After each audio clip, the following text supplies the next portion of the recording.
We talked about this NAACP, or NAALCP, to borrow from Rush, this travel advisory. Don't travel to the state of Florida. And you 3.3 million black Americans living in the state of Florida, you better get out fast. Well, it's hostile. Not only that, the chairman of the NAACP lives in Tampa. I mean, what is wrong with these people? So he knows what he's talking about it. And he knows how bad it is. And he's not moving anytime soon. And I got to tell you, this Democratic strategist, Aisha Mills, who just recently got back from Florida, so she's on MSNBC. She had a lovely vacation with her children. You know, I just took my family to spring break in Florida recently, and I think about all of the folks who traveled there for sun and joy and peace and restoration. And she was one of them. And then out of the second side of her mouth, less than a second later, says this. This is getting to the point where Florida is about to be a terrorist state to many of us here in America. Certainly as a lesbian, as a black woman, I don't want to have anything to do with the place. Oh, but you just went there. And I think about all the other people who don't want to travel there either. And so I think it was very clever on behalf of the NAACP. I thank them for issuing this broad guidance. And, you know, I mean, does she understand what a hypocrite she is? Oh, please. She just had a great time there, but it's terrorist. You know, maybe she's putting her kids in jeopardy. Somebody should call, DCFS. Hypocrisy is leftist privilege. The Tampa Bay resident you just mentioned, Derek Johnson, who's the head of the NAACP, was on CNN to explain the travel advisory, and here's his explanation. Well, the governor has perfected the art of doing stunts to gain campaign contributions. Unfortunately, this will impact people's lives. We should not use race or othering as a tool to weaponize against people. And unfortunately, for a large percentage of the Floridians, that's what he has done. Therefore, we are advising African Americans and others that if you travel to Florida, beware that your life is not valued, that we have a political landscape that could cause harm as we prepare for the 2024 elections to right-size the political landscape in the state of Florida. The othering that we have seen first by Trump, now by him, is not only un-American, it's dangerous, and we have to right-size this landscape. Yeah, right-sizing the political landscape in 2024. Hey, I don't know how to break it to you, Mr. Johnson, but either Ron DeSantis will be president of the United States in 2024, or he'll continue to be the governor of Florida. So you may want to just brush up on your electoral calendar. This was actually a fun exchange, and you don't get to say that very much on CNN. But the fungible CNN teleprompter reader did point out a statement that was issued in response to the NAACP by the Florida State Chamber of Commerce, pointing out some uncomfortable facts with respect to Mr. Johnson and the NAACP's position on what it's like to be black and in Florida. Regarding the national group's notice to certain travelers, we have no comment. However, on the economic diversification front, in just the last few years, Florida has moved into the #1 spot in the United States for black-owned businesses, and #2 for Hispanic, and #2 for women-owned businesses as well. When you hear those numbers, what they are saying is, look, African Americans and Hispanics are doing quite well here when it comes to running their own businesses and being able to make money here and being able to live decent lives. How do you address that with this new ban? First of all, that's propaganda language. Over the last several years, it wasn't because of anything he did in policy. Florida, by geography, is an attractive place where people would like to go. But he's fighting the largest company in the state with Disney around. I mean, and he did that interview from his home in Tampa, folks. So let me understand something. You concede the point that it's the #1 state for black-owned businesses, #2 for Latino and women-owned businesses. But it has to do just with geography. It's an attractive place to locate a business for geographical reasons. But it's also a dangerous place where you're taking your lives in your hands if you live there and you're a minority, I thought. So you're saying that people will open a business in a place that threatens their very existence just because of the attractive geography? I mean, that was a fun exchange because it shows you how silly his position is, and that's exactly what Byron Donalds had to say on Laura Laura Ingram's program last night, Southwest Florida Congressman Byron Donalds on the NAACP. Love him. Listen, I think This is pathetic. I think it's dumb. I don't even know what they're really talking about. I think they're more mad because they just don't have a voice per se through the legislature. The governor's not listening to this kind of stuff. He shouldn't listen to this kind of stuff. Listen, Black Americans have been moving to Florida for a long time. They continue to move to Florida. They're thriving in our state. They're opening businesses in our state. Their kids are actually going to school, actually being educated in our state. The sky's the limit. The sun shines bright. I mean, this is such a clever strategy between the NAACP and the media, because this is the week DeSantis is announcing that he's going to run. It's not clever at all. This does nothing but help DeSantis. This does nothing but, if you play it right, like Byron Donalds did, does nothing but advance the flag for the Republican Party by exposing the folly of these racist identitarians. But I think people are stupid. I mean, and they'll see this. They'll say, Governor DeSantis is announcing that he's running for president. But less than 2 days ago, the NAACP said Florida's a terrorist country. It's not safe for Black people. Or state, right. excuse me. And smart people understand what this is, and other people won't. And that does nothing but help Ron DeSantis when it comes to Republican primary. And frankly, if, as I said, you expose the rank nonsense, as CNN just accidentally did by saying respond to the state of the Chamber of Commerce, State Chamber of Commerce, then it has appeal at least from conservative to center left.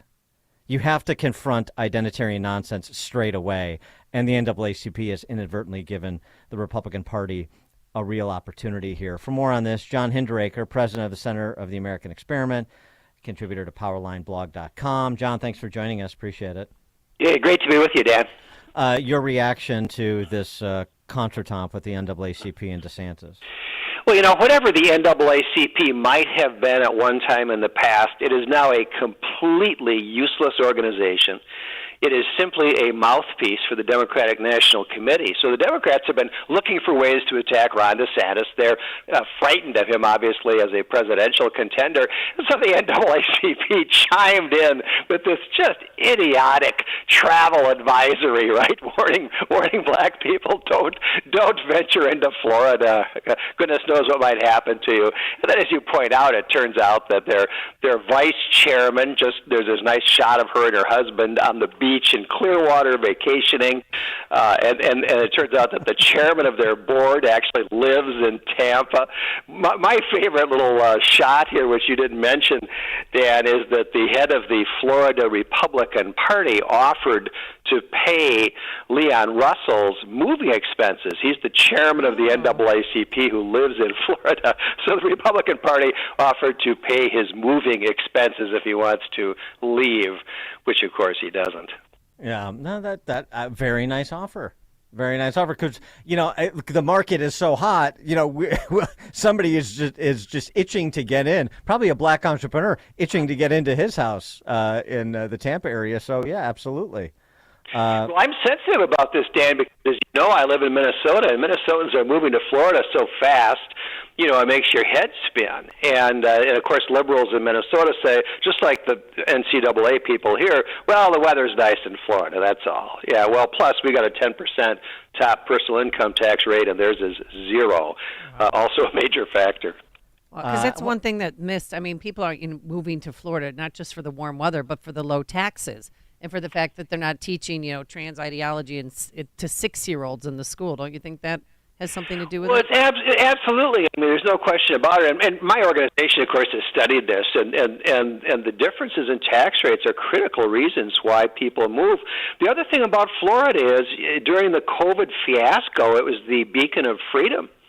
A lot of people went down to Florida so they could go out to dinner, or go to a bar or something when most of the country was shut down, and a lot of people liked it and stayed there. So you heard what the NAACP had to say about Ron DeSantis. Here's what The View, those man-hating shrews on The View, had to say about Tim Scott per his announcement yesterday. This is Sonny Hostin and Whoopi. So you know it's going to be intelligent. Brace yourself. Well, my grandfather said to me... That's not them.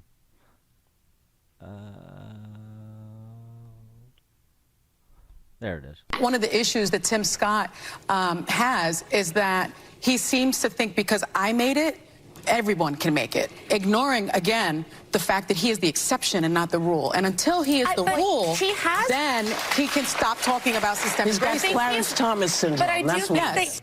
Clarence Thomas syndrome, John. Oh, boy. No, I think that's exactly right, Dan, and that's what I was just thinking. Tim Scott is kind of the Clarence Thomas of the United States Senate, and of course the reality is that enormous numbers of blacks have made it in America. I mean, the idea that, oh, you're somehow held down and oppressed because you're black is ridiculous. You know, it's hard to make it if you're in prison. It's hard to make it if you're a drug addict. It's hard to make it if you can't, read and write and do arithmetic. But there are millions and millions of blacks, just like Hispanics and Asians and everybody else, who are doing very, very well in America. And this pretense... Most of them in Florida. Yeah. Good point. A lot of them in Florida, much more in Texas, by the way. And this pretense, it's so damaging. Can you imagine telling young people, oh, don't even try, you can't make it, you're black, you've got no future? That's what the liberals do, and it's just criminal. Well, do you think this is going to help or hurt DeSantis, this move? Because he is announcing, I think, tomorrow that he's going to be running for president? I don't think it has any impact. DeSantis has a great record as governor of Florida. We all know that. The liberals hate him because he's made real solid conservative progress. I don't know how many people even hear about this. It's all over Twitter and so on. My sense is that voters are a lot more concerned with issues in their own lives, like inflation, like public safety, and they're not really following Twitter controversies.